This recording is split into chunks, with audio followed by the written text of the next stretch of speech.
Hello. Hi, Jamie. I can see you're on already.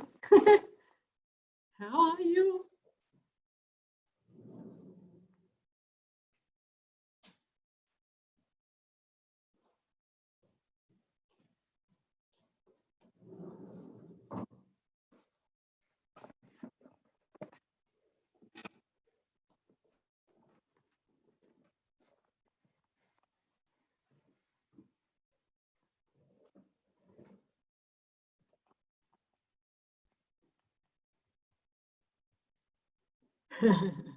Hello. Good to see your name pop up, my friend. Aha. Yes. Hello. Hello. Greetings. How are you? I'm good. And you? I'm just going to get rid of all this stuff in the background. Great. And then I'm going. Yeah, because that can sometimes interfere. I'm trying hotspotting off my phone now because my Wi-Fi was a little bit shaky on the last one. It was a little, yeah. Yeah, so I'm trying hotspotting. Slideshow, playing on the store. Are you going to be using slides or just talking? Yeah, so no, I've got slides. Okay, so And, do you... Very good question from you. Oh, thank you. Yeah, it's very fun. good. Yes. Are you happy to share slides? Hang on, have I made you a co-host? Yeah. So I'll just share now and then... Just make you a co-host. Yep. Yep. Oh, perfect. And I need to... We've got a couple of minutes, I think. What time is it? So, well, I suppose we can just have it sitting like that, can't we? Yeah, perfect. So how are you going? Great, it's been awesome. And we are recording and there are a couple of people on. But it's been amazing. And Jennifer Longmore was so good this morning. And Good. Stephen's been great. Just everyone, the whole team that's in the background doing all the do behind the scenes. Yeah, it's been great. It's been awesome. It's huge. And I saw that you were on the last one, which is lovely. Yes, yes. Yeah. There was a little bit of thing with the comments. So some of them didn't come through I couldn't see them and mine couldn't go on. So that's just a little technical thing. Okay, we might the remind chat box, people. I just noticed, yeah. If you're in the chat sometimes, hello, Angel.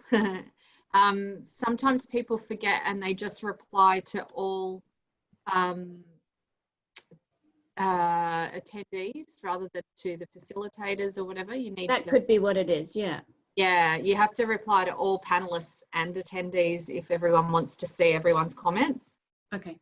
Yeah, or they need to use the chat, the Q&A, which I'll encourage people to use. And we've got people starting to join on now, which is great.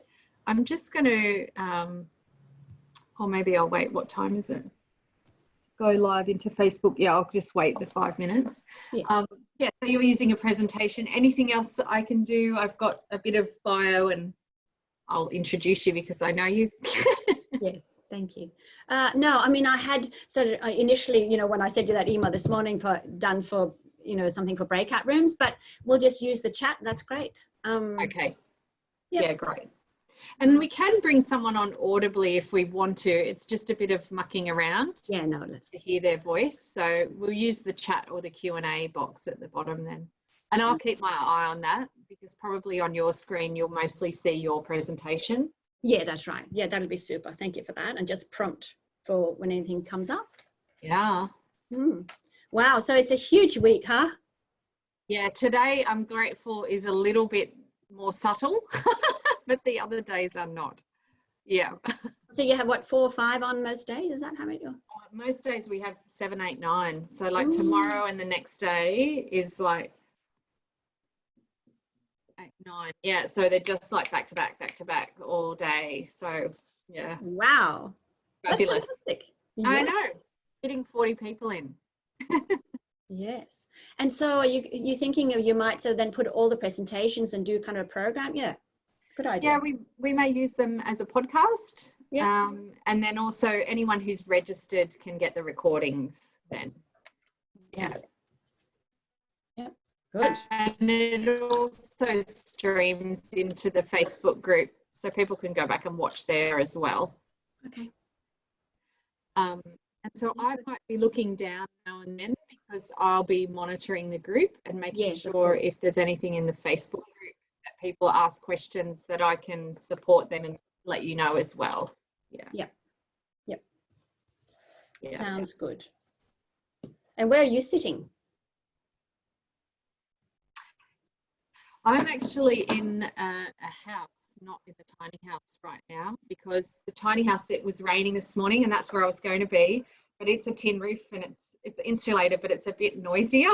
Yes. And I was like, oh no, I don't know if that's going to be great sound. So I ended up coming to a house. Yeah. So I'm in the lounge room where it's got better acoustics for rainy days. Yes. Yeah. No, I just noticed that that's something now on most meetings, radio and everything, people say, so where are you sitting? And people are sitting in the oddest places. Isn't it? Can you hear me? My internet's a bit unstable. Yeah. It's the stability of the internet. I'm in Merriweather Heights and it's just not great service here. Okay. Yeah. But I think, you know, I kind of have control anyway here. So if you drop out, it's not the end of the world. That's right. Yeah. You just hop back on. You're in control. That's right. It's, I mean, so I did it last week and it is just what it is, right? I mean, it's just, that's what we have to work with. Because there's thousands of people everywhere hopping on, for whatever their business they're doing. Yeah. So I'll intro you to start though, and just go through some ground rules and that sort of thing.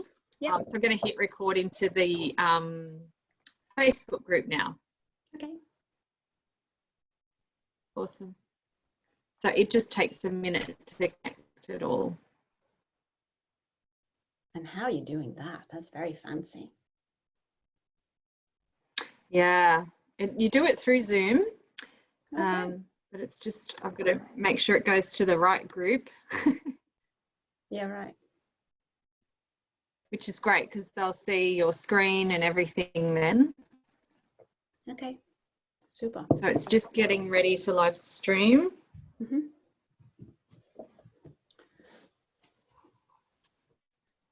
What a gentle day we have today, huh? Sorry? What a gentle day we have weather-wise today. I know, it's beautiful, isn't it? Yeah. I love waking up with the sound of the rain. Yes, and all the plants are going, oh, yeah. Oh, there's so many, yeah. Yeah. Yeah, it's just connecting to that.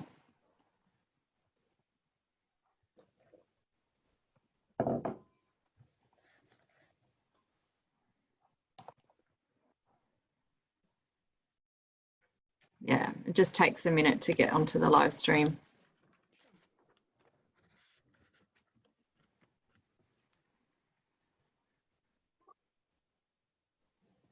Such an extreme time, isn't it? It's interesting, isn't it? I spoke to somebody today. She said, "Oh, everybody I speak to are really happy and contented." And I thought, yeah, well, just depends who you speak to, right? Because you have, you know, if you've lost your job and you're worrying about the rent, you know, I think we're just really seeing extremes. Yes, yes, very much. Now I'm just going to welcome everyone on. Hello, I can see people are starting to roll in and join, which is wonderful. Hello, hello. You'll all notice at the bottom, let's do some housekeeping. So welcome to the Superhuman Summit, firstly, and hopefully you can see on your screen a presentation and you'll see my face, AJ, and I'm one of the co-founders of Human Power who are putting on this Superhuman Summit. And you'll also see the delightful Charlotta, hopefully there. Hello, everybody. Who is our next presenter. So just a couple of housekeeping things for you all. That we have a lot of people registered and a lot of people will also be listening back to the recording later, and some people will be live on Facebook. So hello to you people as well. The Facebook Live is called the SuperHuman Summit. So it's a group you need to invite or ask to join. And once you're in, you can live stream all of our presentations and you can go back and watch others. We've already had an incredible day. We had the beautiful Jennifer Longmore from Canada this morning. I've already presented on how we can stop pivoting and start shifting. And now we've got beautiful Charlotta. Now, we have over 40 speakers over the 8 days, and all of the people, just like Charlotta here, have generously donated their time and their expertise and wisdom and knowledge as our service to you and all of humanity during these interesting times. Hello, we've got Marissa joining now. Hello, lovely Marissa. Hello, Angel. Hi, Jamie. Welcome, welcome. So there's sort of two parts to our session. I'm going to hand over the reins in a moment to Charlotta, and she's going to share the inner MBA, which is such a fascinating, intriguing topic. I loved that when you suggested that. And she's an expert in mindfulness, so she's going to be sharing some of that with us of how we lead and manage through times like this. And then towards the end, we'll make sure there's plenty of time for some Q&A. Now, how we go about doing that, you'll see there is a webinar chat, which you can chat in, but preferably if you have questions that you'd like answered, either throughout the presentation or at the end, you'll see at the bottom of your Zoom screen, there's a Q&A with two kind of like speech bubbles. So the Q&A is the place to pop your questions, and I'll be moderating and checking in on those throughout the presentation and making sure that I bring those to Charlotta's attention when there's the right moment to do so. So make sure you pop your questions in there. And, you know, it's my job to kind of keep us to time. So we're here for an hour or about 50 minutes roughly. And we'll also share at the end, and we'll pop links in for the Facebook group of Charlotta's website and all of those places where you can find her. But always we recommend LinkedIn as well. Michelle Crawford, my co-conspirator in creating SuperHuman and Human Power, she'll also be watching, so you can join Michelle Crawford or myself, AJ Alexandria Joy, on LinkedIn as well, and stay abreast of all the updates. But now let's get started for this amazing session on day one of SuperHuman Summit. And as I said before, this woman is no stranger to me, but in case you're tuning in from somewhere around the world and you haven't yet had the delicious pleasure of meeting Charlotta, she is the director of the Mindfulness Clinic, and she's truly one of the pioneers of mindfulness within Australia. And I would even say more broadly than that, more on a global level. She's trained hundreds of psychologists in mindfulness. I know she works with many, many businesses, and we've often talked about some of the amazing businesses such as Bird's Nest that she's worked with and really supported in building healthy, thriving cultures and supporting leaders and people of all walks of life to do so more mindfully. And her mindfulness at work program, her mindfulness leadership programs really get rave reviews from people who find her approach and her manner and her practicality so useful. I know she's worked in relationship spaces, women in leadership, you know, running businesses, as well as people with health and towards end of life, all sorts of things. And I know I've been on retreats with Charlotta before. I've been to Bali with her and experienced firsthand mindful eating, mindful leadership, just becoming more conscious, and really in my own journey into more spiritual realms, into more awareness and understanding, and I guess going deeper with myself. She very much was right at the beginning of that, and really supported me in coming into an awareness and bringing that about in my own world. And so today, really, when we realize we're facing these challenging times or interesting times with COVID-19, and we think about what's it going to look like on the other side, you know, and do we need to adjust, and how do we even handle it while we're here? That's kind of a bit of what hopefully you're speaking about today, Charlotta, with your inner MBA. And I'm going to hand over, you've got the reins, so please go forth and share for us, and I'll stay here on the line so that I can support you. Thank you. Well, I mean, thank you so much. It feels like sort of lying in a soft sort of duna of community here, which is a really lovely way, you know, being part of this tribe, as you call it, and just being one little voice in that, a little differentiate on that, which we will talk a little bit about. So thank you so much for including me, and well done to you girls. I'm so impressed. I am really so impressed, because I think it's amazing what you've created. Yeah.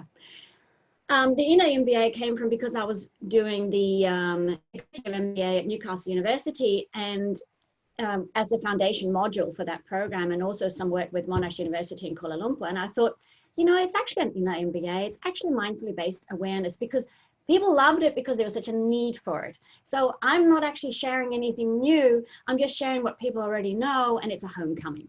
So when it resonates, it's because somewhere inside you go, yeah, of course, I'd just forgotten. So that's what this is about, but it's also about something new. What is going to be born out of this? I don't have a clue. I'm just curious. So I hope that together we'll kind of touch into and lean into that a little bit. But to get there, I'm going to share a little bit about the basics of mindful leadership and what that looks like. So that gives us a platform. So let's start with doing our 5 magic breaths. So just coming into kind of being present with ourselves and our experience. So wherever you are, make yourself comfortable, close the eyes and relax the shoulders. And just make yourself comfortable and appreciate for a moment that the chair or the bench, whatever you're sitting on, is supporting the dear body. And then coming into being aware of what the ears might be hearing.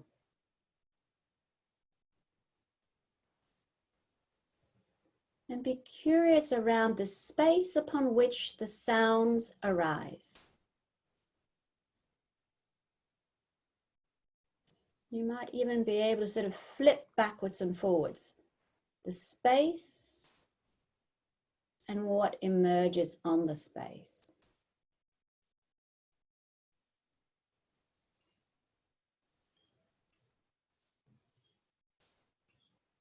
Now shift the attention to the feet on the floor and being with the sensations of the feet on the floor.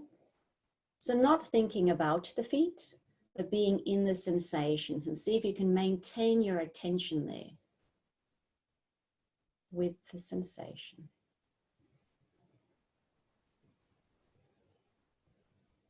And being in the body in the seat, again being aware of the sensations of the body in the seat. And then the hands in the lap, being aware of the sensations of the hands against the thighs, warmth is generated.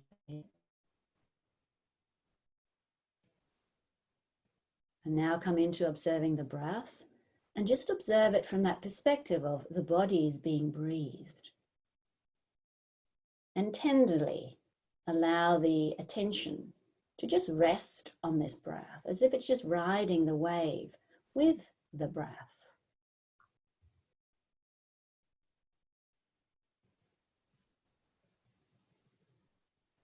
And very gently allow the out-breath to be a little longer than the in-breath. Allowing that out-breath to sink into the body.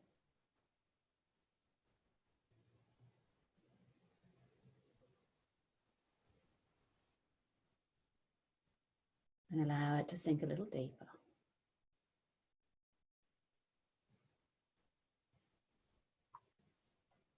And then when you're ready, gently open the eyes.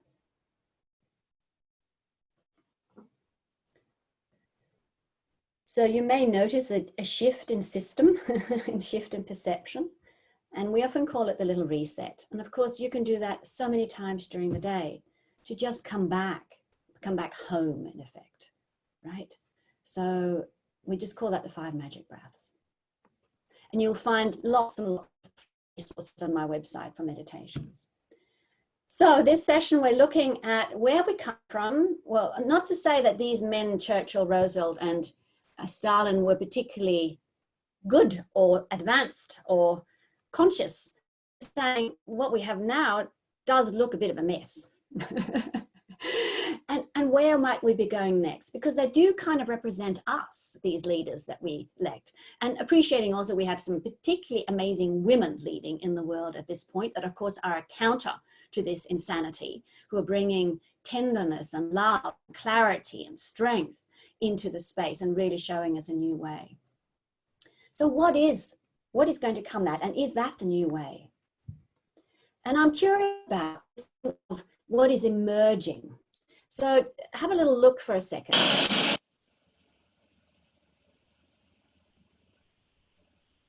It's Victoria Falls. I was there last year with my father because I lived there as a child. And of course, what emerges from every given moment is that something is born out of every moment. And when you're standing at a waterfall, it's particularly noticeable because you have all these little drops of water, and then you have rainbows emerging. You have this magic emerging out of all these things coming together. In Buddhism, we call this dependent arising. And so when you think back at that slide with Roosevelt and Churchill, dependent arising created those people to be in a certain way at that time, as Boris and Trump. And so it is for you in the midst of this very confusing time of COVID-19, where we are having all different extremes arise. So much fear and so much anxiety, so much of society's, our capitalistic models, worst and best, is emerging from it. And so many intense emotions, so much beautiful compassion, and so much sorrow and anger and frustration. So what is being born within you? What is being born, so in terms of informing leadership, is what I'm curious about. So a place to start is to say, what are you upvaluing as a result of COVID-19? What are you downvaluing? And what are you curious about? So one of the things that I immediately start upvaluing, and I'd really like to hear from you about this, is just more time. Just feeling that the pressure was kind of off, that I could just come into appreciating hanging my washing up, appreciating cooking, appreciating baking, rather than it's something I had to get over and done with so I can get to the real estate of the work. It was something I stepped into a fuller life in that way. Having time with family, having time for conversations. Of course, it was all self-imposed stuff, but it was just so obvious when you took the work away. So valuing then, the upvaluing becomes relationships, the little things in life, finding that extraordinary in the ordinary. And some downvaluing becomes that hectic, lost in doing space. So we've got a couple of people. Grace is saying up is valuing time with family and caring for family. Mm-hmm. Well, we've got Angel saying up, valuing meaningful relationships. Yeah. Yeah. Down valuing urgency, chaos, and no quality conversations. That's interesting, Grace. Yeah. Tracy is hearing nature. Yeah. Connecting with nature, right, in a new way, because there's space, and also appreciating that nature is getting a breather, literally, almost, right, in the midst of this. Yeah. And there's been a lot more bird noise, I've noticed. Yes. Loads more birds and butterflies. Yes. We've got downvaluing non-essential needs. Yeah. Yeah. Coming into what is most important from that, right? And happy to have a break. Yeah. Time in my local community. Yeah. And so what are you then curious about? You know, because I'm listening to some Danish podcasts, and what they're saying is, how much of what is best from this are we going to take with us and able to take with us when things change again? Because they will change. I'm not saying they go back. I don't think they'll go back to how it was, but they will. So what are you not going to let go of, and how are you going to look after that, right? Is just something to be curious about. What might be born out of this for you?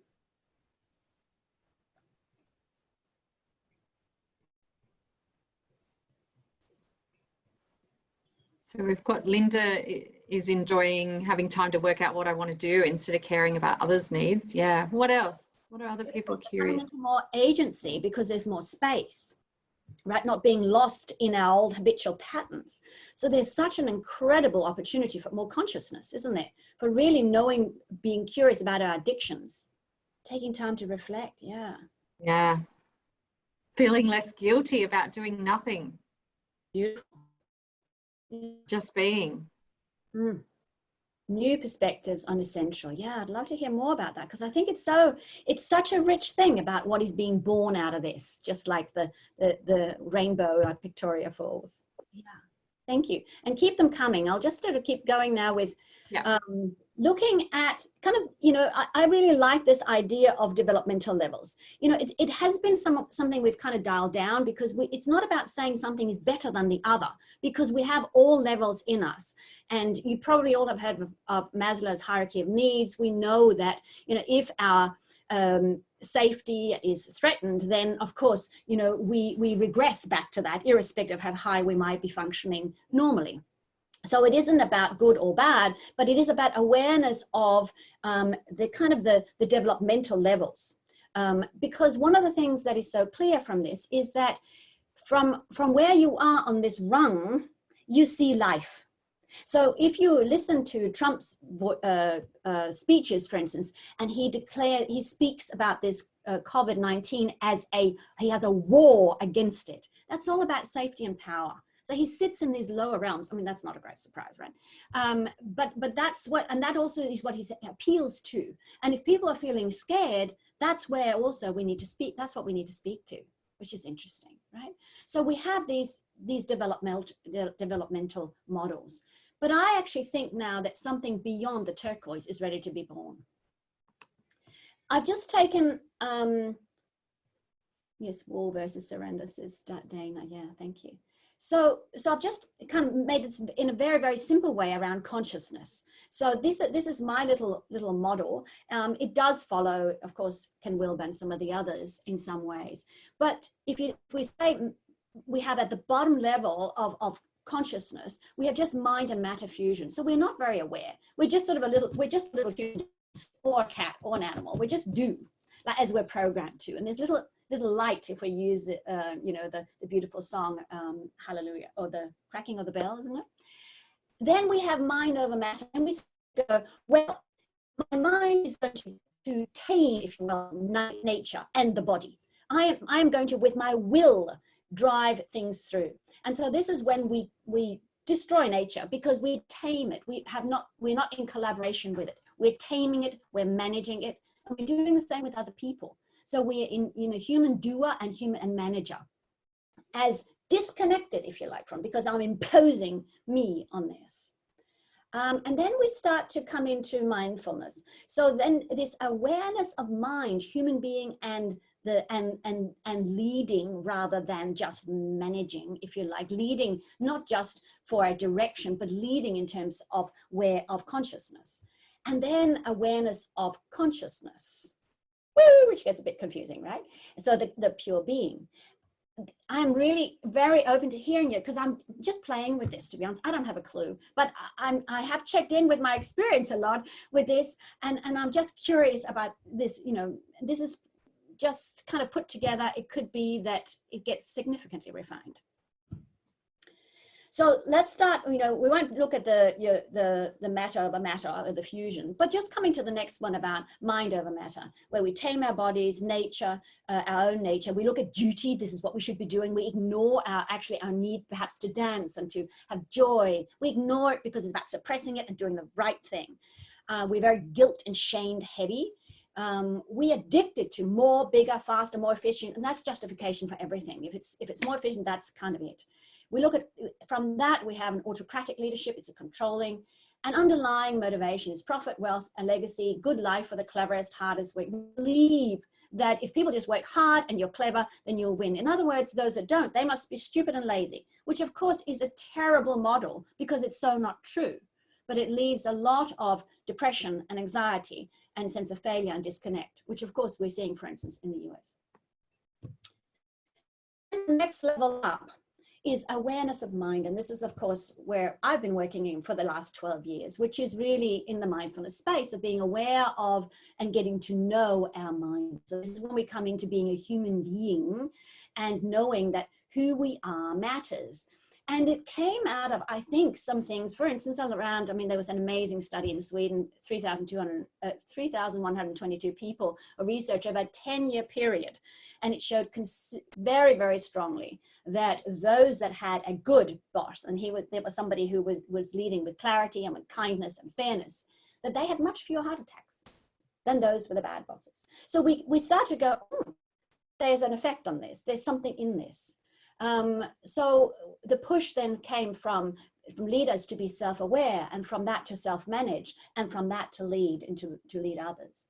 We had a wonderful little model around above and below the line behavior, which was really about saying, this is not okay behavior, right? This is a new thing as well, because before that we just had a lot of bullying, and that kind of thing was, well, you had to live with it. But now we said, no, it's not okay. This is not good for us little humans. We have transformative servant mindful leadership and mindful leadership. We have facilitation, coaching, and inspiring leadership. The underlying motivation is still the same, right? Profit, wealth, legacy, a good life for the leader, and possibly for others too, if that happened to happen. Look after yourself. It makes your financial sense, and it's good for you to look after them, right? So you still have the same motivation for looking after people. It hasn't actually necessarily transformed your heart. It may have, but not necessarily. So I would say mindful leadership is probably some, a slight sort of above the facilitation or facilitative or servant leadership, because it brings us onto the very conscious path.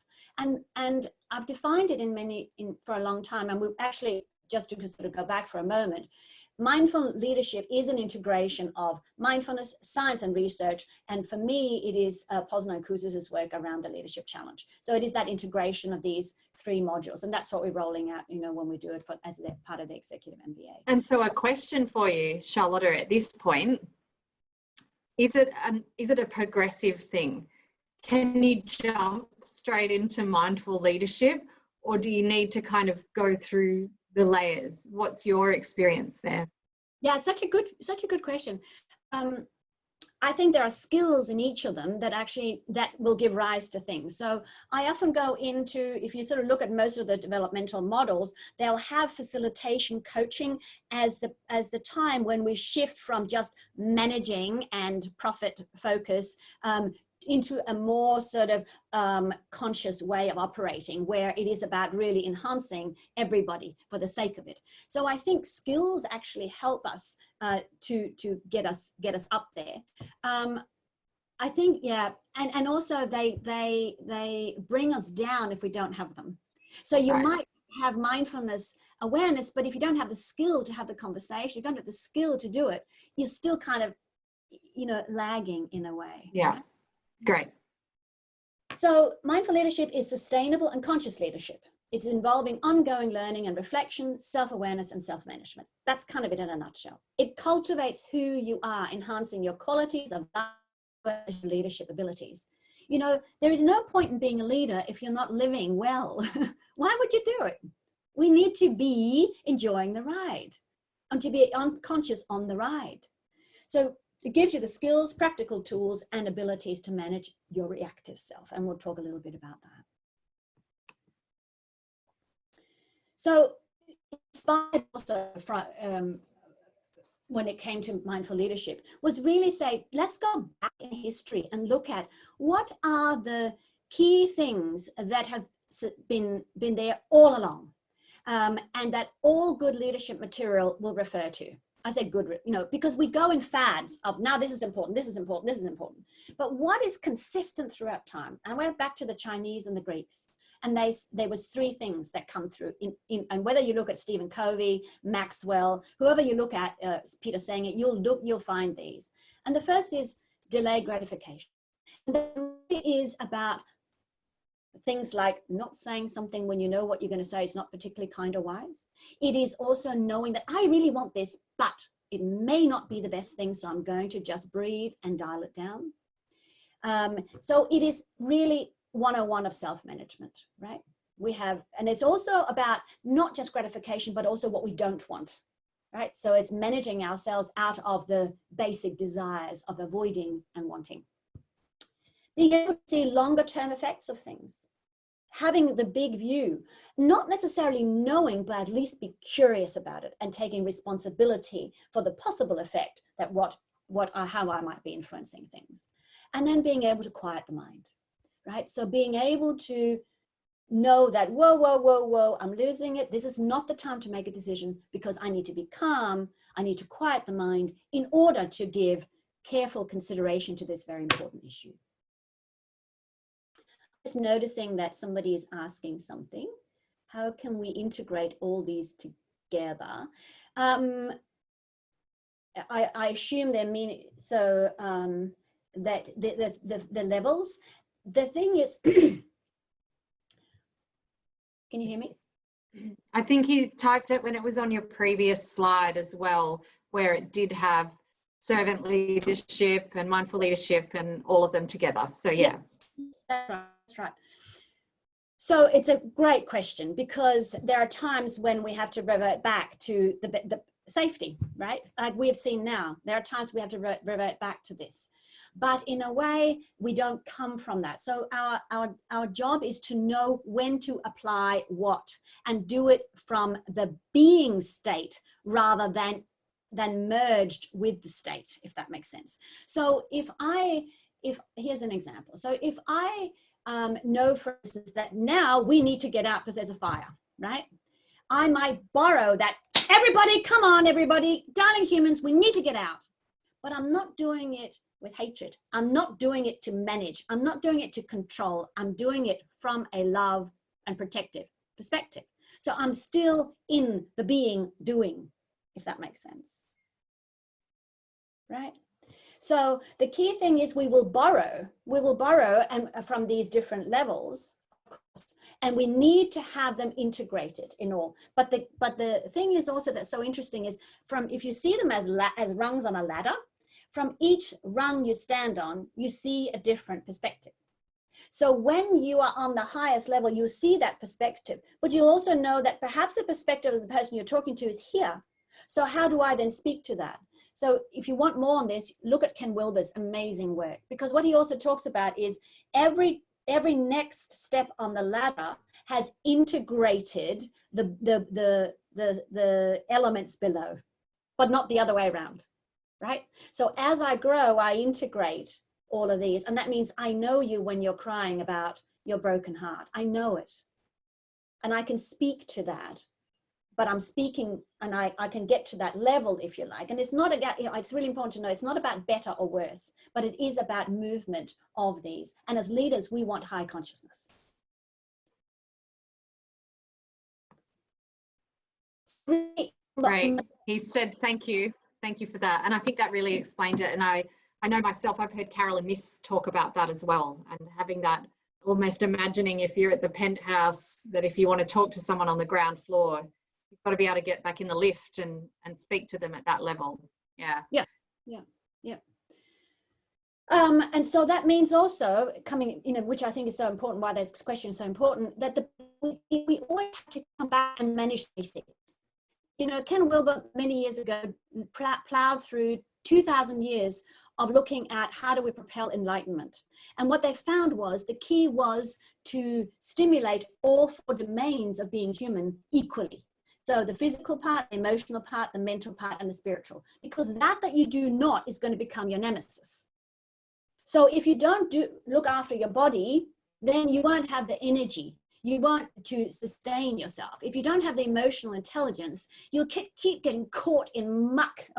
If you can't sustain yourself mentally, also your thinking just can't be focused enough. And if your spirit isn't there, then of course it just becomes a flat, dull experience, right? So, but also they're hierarchical. The first is the body. And this is when he's saying, well, the thing we need to actually work on is first the body. So the body, language of the body is the language of the reactive self. The reactive self is formed through the second you were born, probably earlier, storing everything around an avoid and approach context, right? And is then stored in your reactive self. So when you meet this moment, your program goes, don't do that. Oh yeah, get that. right? So your reactive self is constantly giving you those little inclinations based in your past, okay? Now, considering that some of it was stored when you were 4, what was stored is not necessarily what's best for you now, and certainly not if you've got a leadership hat on, right? You might be avoiding things that have no relevance at all to your current life. Okay. And in longer programs, we talk a lot about how this is stored, but we don't have time for that now.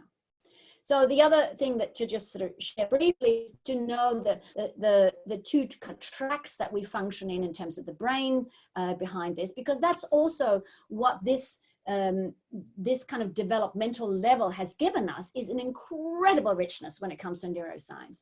And so we can rely on understanding ourselves from this perspective, which gives great insight for how we need to manage ourselves. And so we're looking at this surviving track, which is a fast, automated, it is the track of the reactive in effect. And we're in the constant grips of getting away from or wanting. Remember that they're the two drives. And then we have the thriving, which is the more conscious. Now, to get to and deliberate, I should say, right? That's where we can thrive from. It is also from that state that we can access the next level up, which is just pure consciousness. You can't access, talk about hierarchy, you can't access that when you're in your surviving brain. The door isn't there. You're not on the right floor where the door's there. You just can't. You have to get to the right floor with a door that can actually get you there. And that's the thriving brain. So we have to manage our physiology in order to access it, because the reptilian will always scream the loudest for survival reasons. And if ever any of you watched the little beautiful Ram Dass clip, where he spent all his life on consciousness. And then he shares, but when I woke up one night and I had a heart attack, there was no freaking spirituality near me. All I wanted to do was live, survive. That's dominated everything. And so it will always be for us, because we are human beings. So I'm in the grips of my reactive self. When I'm in that, and particularly if the reptilian is on, when I'm in fear, then my main capacity for managing myself, the prefrontal cortex and the anterior cingulate cortex, is offline. And with that goes empathy. With that goes that you're on the floor with the door to consciousness, right? So we need to manage ourselves so we can access this dimension. So here comes the mindfulness, because the mindfulness is the thing that'll tell us where we're at. Because a lot of the time we don't even know where we're at. We think we identify with thought, and thinking isn't going to get me there. This is a physiological issue. So I need to check in with the body to know where I'm at. And for that, for a long time when I did mindfulness, I went, oh, they really misnamed this. Why is it called mindfulness? It's like thoughtfulness, thinkfulness. It's not correct. And then one day I went, oh, in the Danish, because I'm Danish, the word minde, M-I-N-D-E, means memory. I went, oh my God, now we're talking. Because memory, of course, is the reactive self. When you go back to the old Pali scripts, mind is memory, which is body, feelings, and thoughts. So it is actually a mind system. And this is when it comes into Dan Siegel's work around mind. We haven't defined it, and that's why we've gotten so utterly lost, and why so much mindfulness is about thoughtfulness. It's not about thoughtfulness. It starts with mindfulness of the body. So that's what we start to observe. We start to re-observe this reactive self, right? And the reason we start there is because the body reacts faster than conscious thought, 0.56 of a second faster. So you have quite a significant advantage. You might not think that that's much, but it is when you're tuned in. You'll notice something arise, and you have a much greater chance of catching it than if you're in your head. I think this is so valuable, especially during times like this, because often we become headless chooks, don't we? And we forget to observe what's going on with our body. And I know for me, learning mindfulness through you, probably coming back to the body was one of the hardest things to do, because I'd always functioned in my head, but it was also the most valuable. And it was even little things that were nothing to do with stressful times or trauma. It was when you encouraged me to remember memories in my body, like, can you remember what metal tastes like when you're a kid if you bit a chair leg, Yes, that's right. Or something like that, or put a rock in your mouth. And I had memory of that. And I was like, wow. And so then I started to realize there's sensate memory that's beyond just what's thought up here. So I think in these times like COVID, it's incredibly supportive to start to learn to get that body awareness. Absolutely. Yeah. And, you know, I mean, I can't tell you how much misery it saved me from. I mean, you know, as you know, I'm going through kind of, you know, some stuff within this. I've got three things going on in my life. And if it wasn't for Mindful of the Body, I just couldn't be sitting here. I'd be lost in the drama of it. There's no doubt about that. And you know, that's just one example. There's times when, you know, it's not about perfection. There's, you know, and I'm not perfect, but it is about processing it there. So there's so much that comes out there, and there's so much less here, right? It means there is a heaviness. We know the body's processing it, but we're not allowing it to jump out until we can land on a conclusion that's inclusive and kind, right? That's kind of it. So mindfulness is that practice of being aware, and we only aware at 5% of the time. So we really need a practice that can kind of open that window. And of course it works because of neuroplasticity, right? So if it weren't for that, it wouldn't work.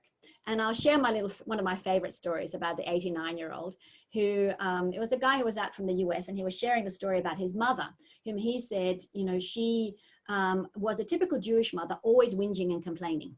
And he said, you know, she was 89, and he was visiting her when he was writing a chapter about gratitude. And he said to her, Mum, this is just amazing. Do you know that it makes you healthier, happier? You know, it improves your relationships. It improves your career if you want. It's just fantastic. And she said, it's just a shame it's too late for me, isn't it? And he said, well, what if it wasn't? Would you give it a go? And she said, all right, you tell me what to do and I'll do it. So he said, what we're going to do is every time you whinge and complain, I'm going to say end. And then you have to say, and I have a blessed life. So we have never laughed more than that week, because all he could do was go and all she could do was go, and I have a blessed life, and I have a blessed life, and I have a blessed life. He left after a week. He got the neighbor to keep going. So then 5 weeks later, his sister rang and said, what have you done to Mum? She's changing. 2.5 years later, she's lying in hospital and she's dying. He goes up to see her and she's looking very peaceful. And he just sits there looking at her. And when she finally comes to, he says, Mum, I'm just wondering what you were thinking. You look so peaceful. And she says, nothing, darling, only the occasional blessed, blessed, blessed. And so that's neuroplasticity in action. That means that what we pay attention to forms and shapes our brain. The problem is, for us, we have trained our brain to a high level of distractedness through social media, through multitasking, through information overload. We're kind of like this. And so how our brains are being formed is not informed, if that makes sense. It's just a willy-nilly thing. So what we need to come back to is to strengthen our attention muscle. And that's the first thing we do. Only the first thing in mindfulness, because there are many other practices. There's loving kindness meditation, there's open awareness meditation, there's non-dual meditation, there's many meditations. But the first is just to maintain our focus. And let's do we have time for a little? Yeah, I think so. A little body scan. Let's just come in and do that. We'll do a mini version of it. So make yourselves comfortable. Close the eyes, relax the shoulders. And again, just like we did before, start by being aware of the sounds around.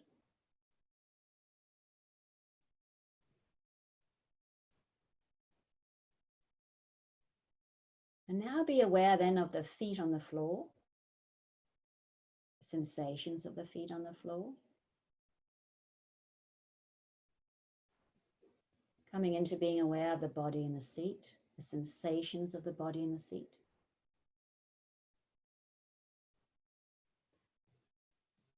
Coming into being aware of the hands in the lap.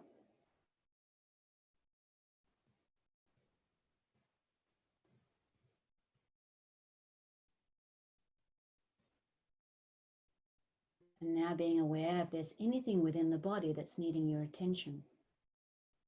Is there any discomfort or pain? And feel free to put the hand over that area. And if you don't have an area that's painful, just put the hand over the heart area and hold the hand firmly on that area. And now notice the warmth between the hand and the body. And notice how they're moving together as the body is being breathed.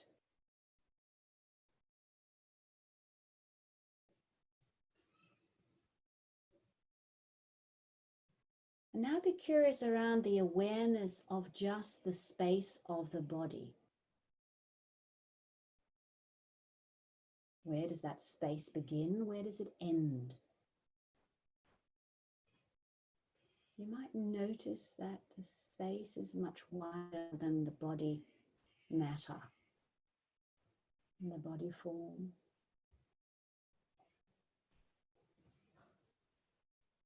And then it's kind of an almost infinite.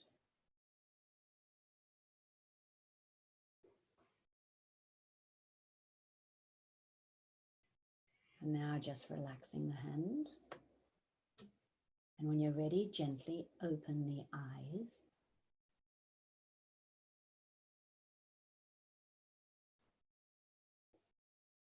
So we talk a little bit here about that the micro is in the macro and the macro is in the micro. That when you go into a specific sensation like this, you actually go into the whole universe. Because you realize there's just awareness. That's all there is. And if you're new to this, you might go, oh, I just felt my hand a little bit. That's okay. We go to it where we're at, right? So what that brings us to, remember we were looking at awareness of the mind, and now we go, well, what we did there was actually awareness of consciousness and just pure being. So coming back to this quote, you're not a human being having a spiritual experience, you're a spiritual being having a human experience. Actually, he didn't really say it, but we tend to attribute it to him. And then awakening is when I'm no longer identified with matter, with me, I, becoming, emotions, thoughts and feelings and sensations. Awareness meeting itself in form. Awakening is not a fixed state. So like we looked at, just because I have it once, many of you might have had it many times. I certainly have. It doesn't mean that the window is always open. I regress back. And that's what we do. But I'm curious around what context it gives us for life.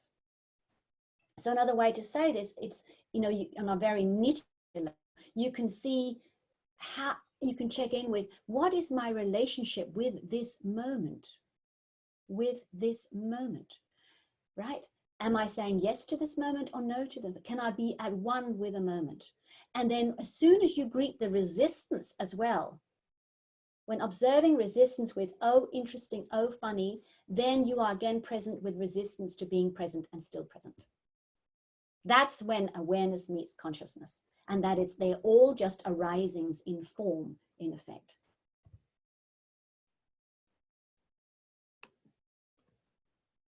So curious about this spacious space.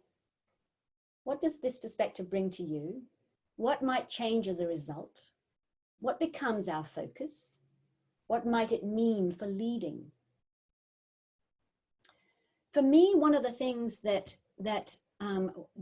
it has informed, for some time, I remember getting a call that was quite problematic, and I picked it up. And then as I was putting the receiver down, I went, oh, it'll be interesting, Charlotte, to see how you react to this one.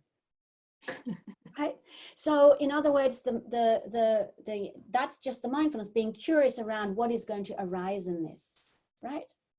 And so then that becomes a context for whatever we're experiencing, rather than going into the suffering. We're sitting here observing the arisings that is also just consciousness in this experience.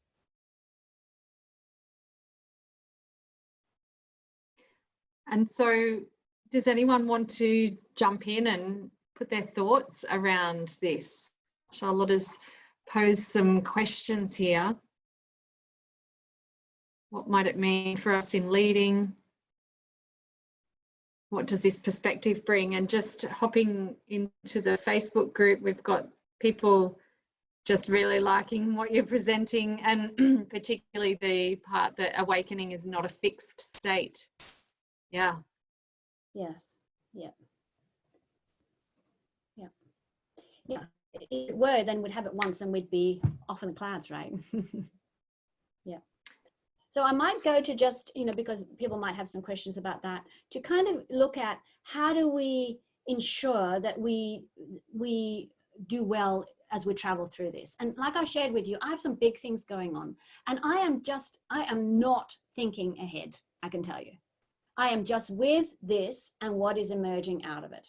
And that's what I'm curious about in this session. So for those, the basics we need to talk about, the body is the foundation of our life. It is the primary context of our experience. So the key thing there, the first thing is sleep. You must sleep enough. And part of that is routine. Maintain your routine. Make sure you move. That is so essential, and eat well. Do the deep So on the sleep, I've noticed a lot of people commenting online, socially, as well as myself. I've been impacted, and others, that their sleep has been disrupted and they're not sleeping as much. Right. So it could be, I mean, we're not as tired. So it could be that actually you don't need to sleep as much. That's one point, right? But also, you know, I think there's some really interesting research around cortisol. Cortisol is, you know, of course, that is an activator, but it's the consistently high levels of cortisol that's problematic. Now, one of the things that happens when countries are at war is that we have a background noise that brings on cortisol. We might go, no, I'm fine. But your body knows this is not normal. This is a threat. So I would suggest that actually we are walking around in a cortisol soup, right? Even if we think, oh, it's nice, but we're still scared. We see the death toll rise and rise and rise. And we know, you know, and our jobs are not secure. There is, you know, yes. So I think that that's the key thing. And cortisol is the disruptor of the rhythm that regulates when we fall asleep and when we don't. So that means we need to be extra vigilant around walking, around our meditation, around eating well, dialing down your sugar, and those sort of things to really come into the body. And if you do wake, particularly wolf hour, which is, you know, that 2 to 4 when everything's dreadful, hand on the, and just come into, I'm lying here, I'm safe, dear body, it's okay. It's okay. Yes. Because I've noticed my own cravings for sugar and things which I really haven't had for a number of years all peaked, even though I would have said I was okay. But in the beginning of the COVID, there was obviously still, like you said, a bit of the cortisol soup happening. And we have a question or a point from Philip, who's just commented as well. Presence and calm seem essential for thoughtful, conscious leadership, logical and challenging. Absolutely. Absolutely. I'll let you continue. It's in a way so elementary that to be a good leader, you have to take responsibility for your body. And I actually don't talk about self-care. I talk about there's 2 elements to that, because self-care is easy, sort of patchy on crazy life when I have to go home and be nice to myself. But I think the ingredients is self-responsibility, which starts with body responsibility, and self-compassion. They're the 2 domains that we need to enter. Also, dial down your social media and good routine and structure time and take breaks. Do your mindfulness. I've done some mindful mini moments that are really tightly guided. If you're really losing it, they will bring you back to calm. And then there's little things we have free there, 8 weeks of daily prompts, and there's, you know, podcasts, etc. And also, if you want to take it further, we have an online program that is 8 sessions of videos, audios, the whole caboodle, everything you need to really take on mindfulness. And this is a great time to do it, I think, and you'll have the program forever. So a good opportunity to take this on, to kind of go, wow, you know, how to be in this life.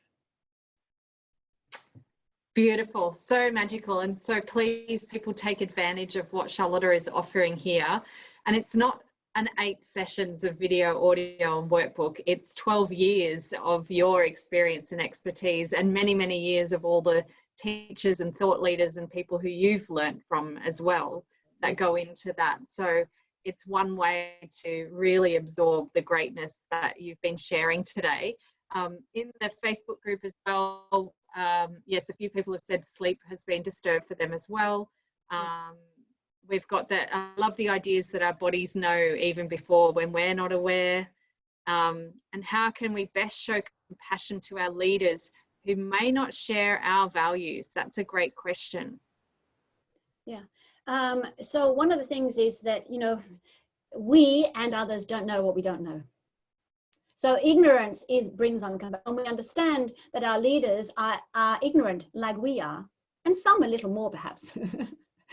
It brings on compassion, but it does also bring in, you don't necessarily have compassion and not have accountability, right? So I think we can be respectful and kind, but we can still demand clarity. And I think like Viv Anderson here in Newcastle did a beautiful, you know, example of that in speaking to our Prime Minister around, you know, his approaches to aged care. So that they are good examples, and some of the prime ministers in the world, particularly the female ones at the moment, are doing a really good job of that, right? Yeah. Of stepping up and challenging. Yeah. Jenny Taylor said self-responsibility and self-care. Yes. And I really like that take you've got on self-care, that it's that responsibility, but also self-compassion. Yeah. And I tell you the easiest way, and this is what my book will be about, that I'm finishing now, is that the easiest way to come into self-compassion is through the body. Because you skip the judgmental part that goes, oh, but you just go into saying, this dear body, this is an organic system, and I'm just saying, dear body, it's okay. And as soon as you do that, and we'll need to do the self hugs at the moment, that's easy. It's just like taking care of a pot plant. This is a pot plant. Right? This is an organism. It's your responsibility to keep it healthy. And one of the main things it needs is love and tenderness. And what it doesn't need is a highly critical bombardment. Right? And so how does one stop that bombardment if that's your default and had become a default? How does one stop that? What are some of the ways? Okay, so you cannot pump that kind of stuff out from a calm, generous body state. So everything starts with the body. If you're trying to deal with this and your main dealers with it, your equipment is not online, that's the biggest limitation of cognitive behavioral therapy, is that, and why we start with the body, because the body's the context. When the body's anxious, you're going to pump out those thoughts. When the body's calm, you won't. So body. So, and I think I saw you do a live the other day of actually doing a bit of self-soothing and coming, like you said, even that press of the hand on the heart, feeling into that, you know, noticing feet on the floor. Yeah.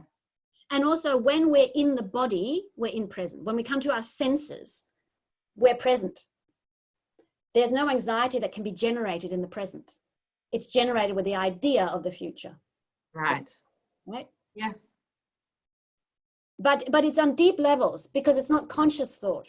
Like we talked about before, we have neuroception, we're contagious, and our little neuroceptors are constantly tuning in, am I safe? And every time you see, you know, anything on the news that's, you know, it's even the word COVID-19, the system is going, right? And so therefore the soothing is an ongoing journey. And even I know the picture they have of COVID, you know, it looks like, you know, the ball with all the spike. Yeah. But I've also noticed, and some people are just starting to hop off, thank you to everyone who's been part of it. I have noticed that sometimes the anxiety may not be because of your own, but it's the people you're around.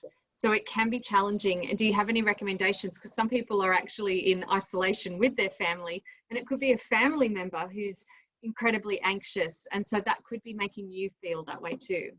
Yeah, that's right. I mean, I know it sounds ordinary, but it is the body. I mean, I work in many years as family mediation, and it is core that the mediator is the most healthy contagion for that. And it's the same thing. If you're the one who's aware in your family, then try to stay calm and kind, right? So that that's the influence that you have, right? You can't change anybody else. You can just be that space. Yeah. And some people are saying, yeah, they're trying to limit their news and those sorts of things to keep their anxiety down, which are all great things. Absolutely. Yeah. We have to protect these little minds of ours, right? Yeah. And also then taking in the good. So then observing all that we do have. You know, I mean, this majority of Australians still have food in their tummies and food in the fridge. We have a roof over our head. We might even be looking out on something green, and I'm looking at camellias, right? There is so much beauty and abundance around us, and beautiful humans that we're with, right? So, you know, if we're dialed up, we can't access that. So we need to dial this down so we can bring that in. I couldn't agree more. And everything's so lush and green at the moment. Well, it is here in Australia, and I hope it is elsewhere in the world, that we can really literally look out of our windows and see beauty all around of us. Yeah. That's right. And we should be grateful for technology, you know, if we're consuming it thoughtfully and mindfully. It's so wonderful to think that we can still connect with family members even if we can't physically go and see them. And I know lots of leaders have said they've connected more with their teams than they ever have before. Yes. And particularly where they had remote teams before, it's made them more aware of, oh, how can I make them feel part of our workplace now? So there's lots of silver linings, I think. Absolutely. And I suppose that's my sort of the end of it, saying what will be born out of this, you know, and also we can't give birth to this new consciousness if we are captured by the reactive. If I'm captured in the smallest part in me, I cannot be a midwife in this space. And it is our collective responsibility to be midwives of what is ready to be born. What a great way to end and close out, that we're all midwives of this great new consciousness being born, which is an honor and a responsibility, right? Yes. That we all have right now. And someone said to me the other day, their daughter said to them, Mama, will this go down in history? Like, is this one of those? And yeah, and it so is, isn't it? It's one of those moments in time. And so it is up to all of us to be responsible and mindful about how we do that. I want to thank you, Charlotta, for bringing your years of wisdom and beautiful, compassionate self to our airwaves today through the SuperHuman Summit. Thank you. And to everyone who's watching, remember, when you're registered, you'll get the recordings for free in about a week. To all of you live streaming on Facebook, hello, we see you, and thank you for being part of this in the SuperHuman Summit group. If you haven't already, go ahead and have a look at the other 37 speakers yet to come, who also have amazing wisdom, knowledge and perspectives to share with you. Please keep hashtagging SuperHuman Summit. If you're brave and you want to wear a superhuman cape, even a towel or something along, please send us in your superhuman selfies and tell us what you're thinking. Thanks to Jane, Anne, Liz, Dana, Tracy, Andreas, all of you listening. Yes, being part of watching it. And bringing your energy. And the next speaker today will later on be Peter Zing in a few hours. And Peter is going to talk about transhumanism, the next logical step in our evolution. And he's going to talk about artificial intelligence and robotics and how that blends with humans in the future. So, oh, someone wondered what the cape was. I'm being superhuman, So thank you all so much for tuning in. And thank you again, Charlotta. Please, I've put the link to her website, themindfulnessclinic.com.au. Go and check it out. So many great offers and amounts of knowledge and wisdom. And follow her meditations. I know I have learnt so much from you. It's been a blessing to have you share with us tonight. Thank you so much. Well, thank you for inviting me, and thank you for creating this amazing event. Yeah. Thank you for listening and participating. Yeah. Thanks, everyone. Thank you. Awesome. Hey, Kerry, we see you too. Bye, everyone. Take care and see you on the next speaker. Bye for now.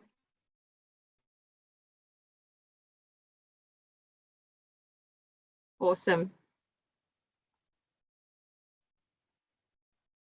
Okay, good. Thank you. Bye.